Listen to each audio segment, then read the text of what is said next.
sur Europe 1, Mathieu Noël. Vous écoutez toujours Europe 1, il est midi 23, rien ne s'oppose à midi, continue avec Virginie Salmen, Eva Rock, Thierry Géfrotin et le meilleur d'entre nous, celui qui est à la fois une plume redoutable et un hôte adorable, puisqu'il nous invite chez lui vendredi soir. Guy Carlier, rebonjour. Je compte sur vous d'ailleurs pour briefer mes camarades sur la teneur exacte de cette soirée. La dernière fois, après le clafoutis, certains avaient été surpris. Qu'entendez-vous exactement par partouzer ? C'est toujours mieux d'annoncer la couleur d'emblée, Guy. Alors, en attendant, je te mets dans les bonnes conditions. C'est une rampe de lancement idéale, tu vois. Donc, Guy, en attendant cette folle soirée, aujourd'hui, vous vous fendez d'une lettre d'excuse, mais à qui donc ? Vous vous souvenez que la semaine dernière, j'avais quelque peu malmené la délicieuse Capucine Anna avec quelques jours après cette méchante chronique, touchée par la lettre bouleversante que son attachée Capucine Anna m'avait écrite. J'ai fait mon mea culpa et lui ai présenté des excuses en sa présence dans ce studio lors d'une deuxième chronique très émouvante. D'aucuns pourraient me taxer de malhonnêteté intellectuelle sous prétexte que ce système consistant à écrire une chronique d'agression suivie d'une chronique d'excuses présente l'avantage d'une seule idée pour deux chroniques, mais c'est malgré tout très éprouvant. Car avant d'en arriver à la chronique d'excuses, il faut passer par la chronique violente, toujours anxiogène et négative pour moi en termes d'image. Alors voici comment je procéderai désormais. J'écrirai la chronique méchante, mais je la garderai par-devers moi et ne lirai à l'antenne que les excuses qui agiront donc à la manière d'une catharsis. Bon, déjà là, donc je m'excuse auprès de Franck Ribéry d'avoir employé le mot catharsis, d'autant plus qu'il se remet à peine d'une blessure et que l'usage de ce vocable vient de lui provoquer un claquage de synapses. Merde, je viens d'aggraver la blessure avec le mot vocable. Alors, la première personne à qui je voudrais présenter mes excuses est Madame Raquel Garrido.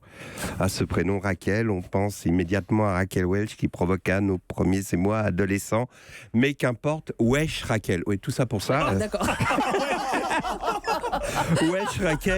Wesh Raquel, je m'excuse d'avoir écrit dans une chronique odieuse qu'heureusement je n'irai jamais à cette antenne, que vous êtes devenue chroniqueuse chez Ardisson sur C8, chaîne appartenant à Monsieur Bolloré, symbole de l'ennemi capitaliste de la France insoumise, guidée par des sentiments aussi vils que la cupidité et le besoin puéril de reconnaissance médiatique. Si vous saviez comme je m'en veux, je ne suis qu'une merde, fouettez-moi Mathieu, tiens, quitte-moi Eva, je ne mérite pas cette passion que tu me voues, tous ces mots qui m'attendent lorsque j'arrive au bureau, tous ces Guy, mon Guy, toi, ton sexe, non, je ne mérite pas tout ça.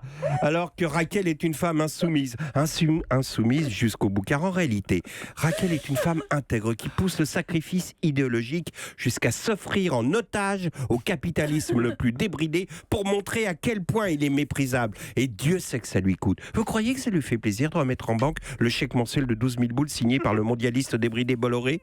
Vous croyez que c'est facile pour quelqu'un comme elle de continuer à vivre dans un HLM de la ville de Paris par solidarité avec le peuple ? Vous croyez que ça lui fait plaisir d'être invité au carré VIP du Parc des Princes pour voir jouer des milliardaires et bouffer des toasts au foie gras servis par des hôtesses en tailleur Dior à la mi-temps ? Que nenni ! Les toasts au foie gras, elle les accepte pour ne pas gêner les hôtesses vêtues en tailleur Dior qui ne sont que des travailleuses exploitées. Et d'ailleurs, aussi sec, Raquel envoie un SMS pour dire qu'elle est au Parc des Princes mais qu'elle pense à Amiens, tout en exhalant un discret renvoi aux effluves de champagne qui accompagnaient le foie gras à la mi-temps. Si vous saviez comme je suis heureux de ne pas avoir dit à cette antenne que Raquel Garrido est moins bonne comédienne que Michel Bouquet, mais que son Tartuffe est néanmoins de très haut niveau, et surtout si vous saviez comme je déplore profondément d'avoir énuméré toutes ces gesticulations pour faire croire qu'elle a encore des convictions. Le peuple de gauche rêvait d'une passionnariat, d'une Dolores Ibarruri, vous savez, l'égérie insoumise de la guerre d'Espagne. J'ai d'ailleurs chez moi une photo assez rare de sa rencontre avec Federico Garcia Lorca. Eh bien, quand je vous ai vu, Raquel, la jupe relevée sur les cuisses, dialoguer en ricanant avec Jérém Star, j'ai pensé immédiatement à la rencontre entre la passionnariat et Garcia Lorca. Vous voyez à quel point j'ai eu raison de m'excuser. Merci beaucoup, Guy Carlier. Je pense qu'elle a dû prendre ça très très bien.